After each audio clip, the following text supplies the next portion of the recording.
Pemirsa, aturan baru pencairan jaminan hari tua atau JHT menuai pro dan kontra. Simak ulasan selengkapnya dalam sorotan sepekan bersama Bremana Tenaya berikut ini.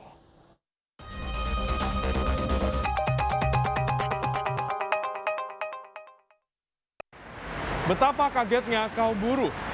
Tak ada angin, tak ada hujan, tiba-tiba Menteri Ketenagakerjaan Ida Fauzia menaikkan aturan baru nomor 2 tahun 2022 tentang jaminan hari tua. Para buruh pun menolak Permenaker tersebut sambil berseru agar Ibu Menteri diganti dengan yang baru. Saya Bremana Tenaya, inilah sorotan sepekan.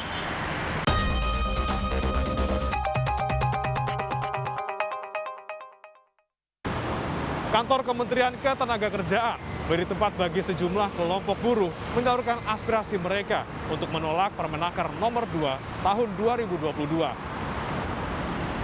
Bagi mereka, mencairkan uang jaminan hari tua di usia 56 tahun terasa berat.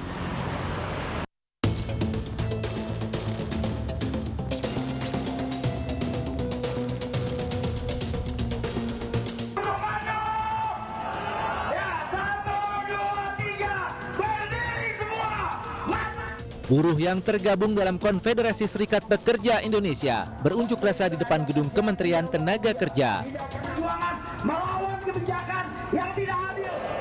Ya kawan-kawan, sekali lagi terus. Juga yang kedua, tolak bersama. Aksi ini digelar untuk menuntut pemerintah segera mencabut Permenaker nomor 2 tahun 2022 yang mengatur tentang tata cara dan syarat pencairan jaminan hari tua. Mereka juga menuntut Menaker Ida Fauzia selaku pejabat yang mengeluarkan aturan tersebut untuk dicopot dari jabatannya. Nah, karena itu copot Menteri Tenaga Kerja yang melawan presidennya sendiri. Yang kedua alasannya adalah Menaker ini sudah terlalu sering melukai dan menyakiti hati buruh. Kebijakannya selalu pro pengusaha dan meninggalkan kepentingan buruh. Walaupun retorikanya menjaga keseimbangan pengusaha dan buruh. Aksi massa menolak Permenaker tentang pembayaran manfaat jaminan hari tua juga terjadi di berbagai daerah seperti di Makassar dan Surabaya.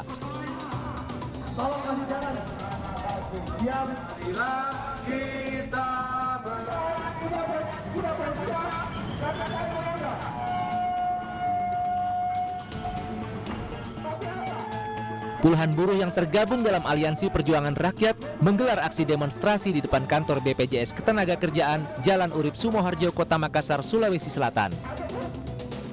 Mereka menyuarakan penolakan kebijakan Menteri Tenaga Kerja tentang Permenaker nomor 2 tahun 2022 yang mengatur tata cara dan pembayaran manfaat jaminan hari tua. JHT oleh Permenaker nomor 2 tahun 2022 ini kami sangat tolak keras. Karena apa? Bahwa banyak kawan-kawan yang kemudian ter-PHK itu tidak dibayarkan pesangonnya. Banyak kawan-kawan yang mengundurkan diri tidak karena memiliki pekerjaan tambahan, tidak. Bahkan ada faktor keluarga dan lingkungan yang kemudian mengharuskan teman-teman mengundurkan diri. Nah, ketika JHT kawan-kawan ini ditahan, itu akan buruh ini itu tidak akan punya penghasilan lagi. Jadi tidak ada uang yang digunakan untuk bertahan hidup.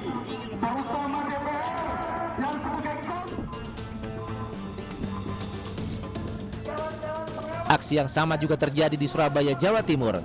Ratusan buruh menuntut pemerintah untuk mencabut Permenaker nomor 2 tahun 2022. Aturan tersebut dianggap tidak berpihak kepada kaum buruh karena di saat pandemi COVID-19 banyak buruh yang di-PHK. Iuran JHT ini yang nilainya 5,7% dari upah itu adalah hasil iuran dari pengusaha dan pekerja. Sekali lagi bukan dari pemerintah.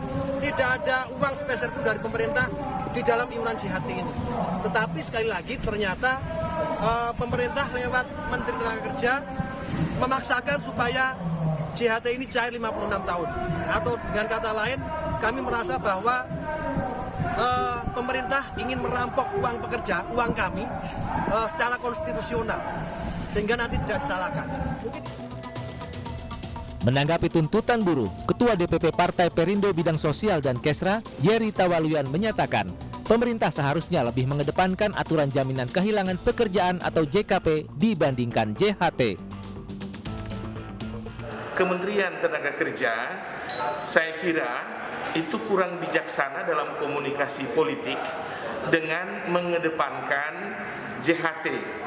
Jadi JKP itu harusnya berdasarkan Undang-Undang Cipta Kerja itu mulai efektif per 1 Februari tahun 2022. Nah, harusnya ini yang dikedepankan untuk menjawab permintaan dari para pekerja yang membutuhkan solusi cepat, solusi saat ini akibat dari dampak PHK dan sebagainya. Nah, Anggota Komisi 9 fraksi PDIP Rahmat Handoyo mengatakan pekerja sebaiknya diberikan opsi di masa pandemi. Menurutnya, bagi pekerja yang terkena PHK dan mengalami kesulitan ekonomi harus dapat mencairkan JHT sesuai kebutuhan. Ada alternatifnya, ya kita berikan keluasan lah, karena ini duit mereka. Hak rakyat dalam bekerja, sehingga diberikan kebebasan. Dalam artian, ya kalau ada yang berkeinginan untuk melanjut sampai usia 56 tahun, meskipun di PHK, dananya dititipkan BPJS Tenaga Kerja untuk diinvestasikan kembali, sehingga 56 tahun usianya mereka dapat nilai lebih.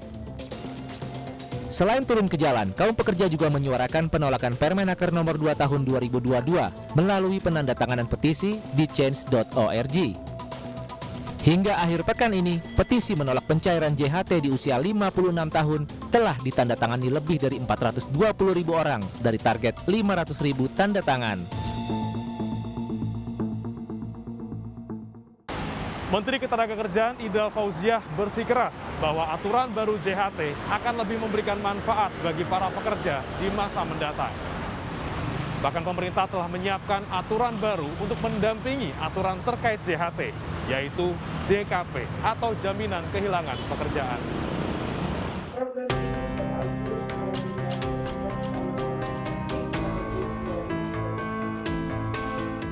Menteri Tenaga Kerja Ida Fauziah menemui perwakilan serikat buruh guna menjelaskan kembali aturan yang ditekennya. Meski demikian, dalam pertemuan dengan perwakilan buruh, Ida memastikan akan menerima masukan para buruh yang nantinya akan menjadi kajian. Terutama dalam pasal 5 dijelaskan, peserta yang mengundurkan diri atau terkena PHK, dana jaminan hari tua diberikan saat usia peserta 56 tahun. Ida Fauziah menyatakan aturan ini tetap memihak kepada masyarakat, terutama pekerja. Aturan ini akan memastikan kelangsungan hidup yang lebih baik bagi para pekerja di masa tuanya. Usaha kita semua untuk menyiapkan agar para pekerja kita di hari tuanya, di saat sudah tidak bekerja, mereka masih dapat melanjutkan kehidupannya dengan baik. Sejak awal, memang program JHT ini dipersiapkan untuk kepentingan jangka panjang. Alih-alih terlalu lama mencairkan JHT bagi korban PHK, pemerintah menyiapkan program baru pengganti pencairan dana JHT sebelum usia 56 tahun, yakni Jaminan Kehilangan Pekerjaan atau JKP. BPJS Ketenagakerjaan menjanjikan, dengan JKP, korban PHK tidak hanya mendapatkan pesangon dari tempatnya bekerja, tetapi juga uang tunai paling lama 6 bulan, pelatihan gratis, dan akses lowongan kerja. Namun tentu saja dengan sejumlah syarat. Terdapat 3 manfaat program JKP, yaitu yang pertama adalah manfaat uang tunai diberikan selama 6 bulan, di mana untuk 3 bulan pertama diberikan 45% dan 3 bulan berikutnya sebesar 25% dari upah yang dilaporkan, dengan batasan upah maksimal 5 juta rupiah. Serikat Buruh berencana mengajukan gugatan Permenaker nomor 2 tahun 2022 ke PT UN. Mereka menilai isi Permenaker Menteri Ida Fauziah bertolak belakang dengan peraturan pemerintah yang ditandatangani Presiden Joko Widodo. Tim Liputan iNews melaporkan.